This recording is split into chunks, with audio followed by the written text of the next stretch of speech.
여행을 갈 때마다 바가지를 고민하게 됩니다. 현지인이 아니라는 이유만으로, 심하면 아시아인이라는 이유만으로 바가지를 씌우곤 합니다. 택시는 물론이고 한 관광도시 상인들이 바가지를 담합하여 버린다면 속수무책으로 당할 수밖에 없습니다. 최근 베트남으로 출장을 갔다 온 한국인 사업가의 충격적인 고백이 우리나라뿐 아니라 베트남 전역을 충격에 빠뜨렸습니다. 이 사업가는 베트남에 출장을 갔다가 바가지를 당한 사례, 그래서 법적 소송을 통해 배상 판결을 받은 사례를 저희 채널에 소개해 주었습니다. 베트남으로 출장을 갔다 온 이 사업가는 무역과 관련된 사업을 하고 있습니다. 15년 넘게 해왔으며 주요 지역은 동남아와 유럽 등지였습니다. 베트남으로 출장을 처음 갔을 당시부터 무언가 이상한 낌새를 눈치챘다고 합니다. 바로 옆에 있는 베트남인은 똑같은 물건을 1만 동에 사가는 것을 똑똑히 봤는데 자신에게는 3만 동을 내라고 하는 것을 알아차린 겁니다. 이 사업가는 혹시나 하여 다음 날에는 자신의 현지 가이드에게 해당 물건을 사보라고 시킵니다. 역시나 현지인은 1만 동에 똑같은 물건을 구매했습니다. 이 사업가는 이때부터 베트남의 대표적인 관광 도시인 다낭시를 전수조사하기 시작했습니다. 놀랍게도 95%의 비율로 한국인 관광객 대상으로 바가지를 씌우고 있다는 사실을 알게 되었습니다. 이 사업가는 베트남 현지에서 무역 사업을 도와주는 영사관 직원들과 논의를 한 끝에 다낭시를 고소하게 됩니다. 한 개인이 상인을 고소한 게 아니라 시를 고소한 것 자체가 놀라운 일입니다. 고소의 취지는 명확했습니다. 한국인 관광객을 대상으로 했던 바가지 씌우기에 대한 손해배상, 그리고 이 배상을 통해 다낭시는 그간 바가지 씌워왔던 행위에 대한 손해를 봐야 한다는 것이었습니다. 이 사건은 당시 현지 언론을 통해서도 보도가 됐습니다. 그러나 이 당시 현지 언론들은 한국인 사업가의 발악이다, 다낭시는 절대 관광객 바가지를 씌우지 않는다며 이 사업가를 비난했습니다. 그러나 오히려 베트남 언론의 보도는 역풍을 불러왔습니다. 보도 이후 SNS에는 다낭시 상인들로부터 바가지를 당한 사례가 줄지어 올라오기 시작했습니다. 한 네티즌은 다낭시에 갔다가 무려 10배 넘는 바가지를 당했다. 이 당시 물건을 5만 동에 샀는데 우리 가이드가 와서 따지자 사실은 5천 동이었다고 실토했다고 제보했습니다. 우리나라뿐만이 아닙니다. 한 일본인 관광객은 공항 앞에서부터 바가지가 시작됐다. 택시 기사는 미터기를 켜지 않고 주행하더니 일본 기준보다 몇 배나 비싼 금액을 제시했다. 이후로 베트남어를 공부하여 최대한 호구당하지 않으려고 노력했다고 전했습니다. 미국인 관광객도 예외는 아니었습니다. 이 미국인 관광객은 호텔에서 바가지를 당했습니다. 식사 비용이 분명 10만 동이라는 광고를 보았고 가격표에도 10만 동이라고 적혀 있었지만 물 비용부터 다양한 프리미엄 가격을 매기더니 17만 동이라는 가격을 제시했다고 말했습니다. 공항부터 택시, 다낭시 상인들, 그리고 대규모 호텔마저 바가지에 물들어 있다는 겁니다. 이러한 자료가 모이자 베트남 재판부도 갈등하기 시작했습니다. 베트남은 공산 국가이기 때문에 전문가들은 베트남이 이성적인 판단을 하지 않을 것이라고 전망했습니다. 실제로 1심에서 베트남 정부는 증거 자료가 충분하지 않고 다낭시의 오랜 관광 사업 사례에서 이러한 피해 사례는 접수된 바 없다, 그렇기 때문에 다낭시는 배상 판결을 할 이유가 없다고 판결했습니다. 결국 재판은 2심까지 이어졌습니다. 2심에서는 판결이 완전히 뒤집혔습니다. 국제사회의 비판이 잇따랐기 때문입니다.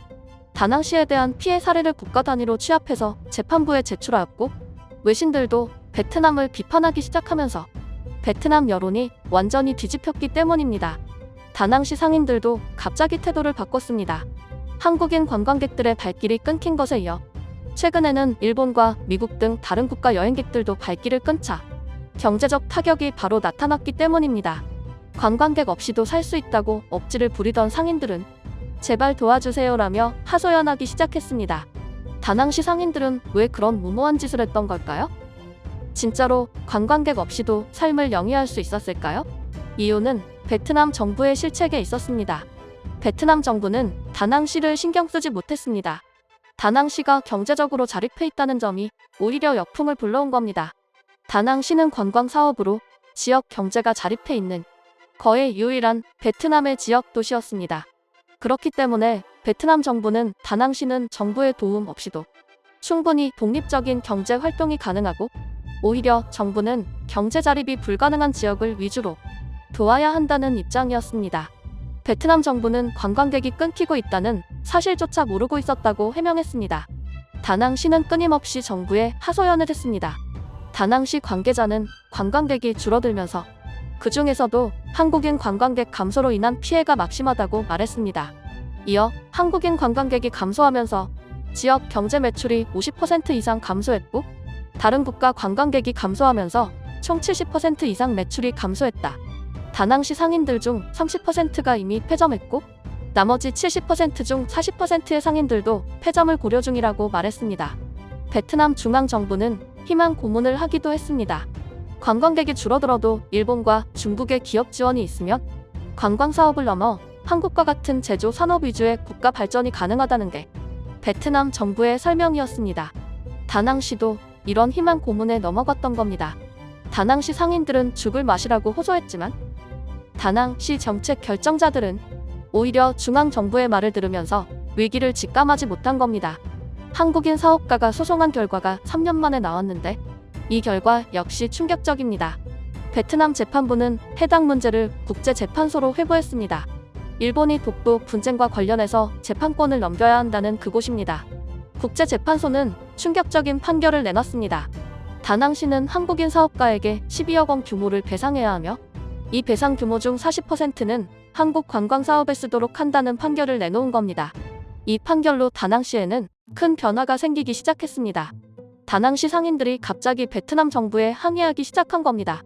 다낭시 상인회는 우리는 무정부 상태다. 한국을 등지기 시작한 때부터 우리들의 삶은 없어지기 시작했다고 하소연했습니다.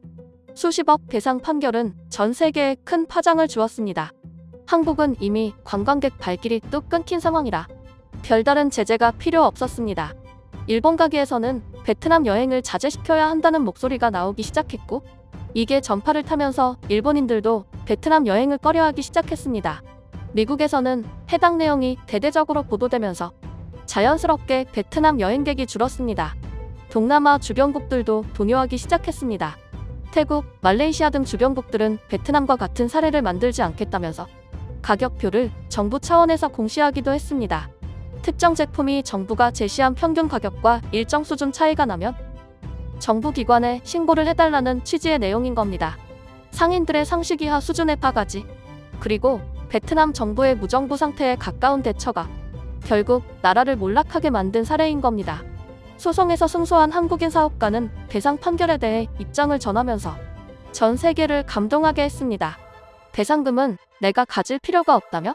이 돈은 한국관광진흥청에 기부하여 우리나라 관광사업에 이바지하고 싶다.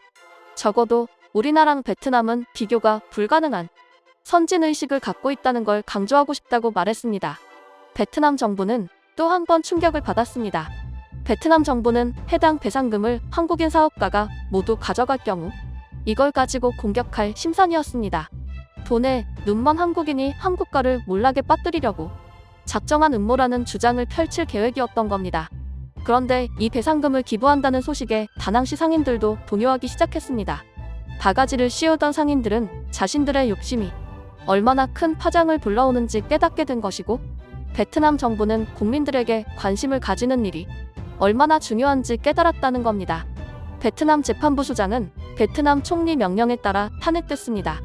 해당 재판을 국제재판소에 넘기면서 베트남의 몰락이 시작됐다는 판단 때문입니다.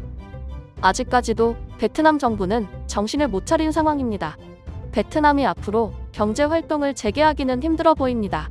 당장 한국 기업들이 대규모 철수를 시작한 상황이고 일본 역시 베트남에 투자할 가치가 없다고 선을 긋고 있기 때문입니다. 자신들의 욕심을 채우려다 한국인으로 인해 큰 교훈을 얻은 베트남. 그런데 이 교훈을 너무 늦게 얻게 된 것은 아닌가 합니다. 제가 준비한 소식은 여기까지입니다. 소식이 도움 되셨다면 구독과 좋아요를 꼭 눌러주세요. 감사합니다.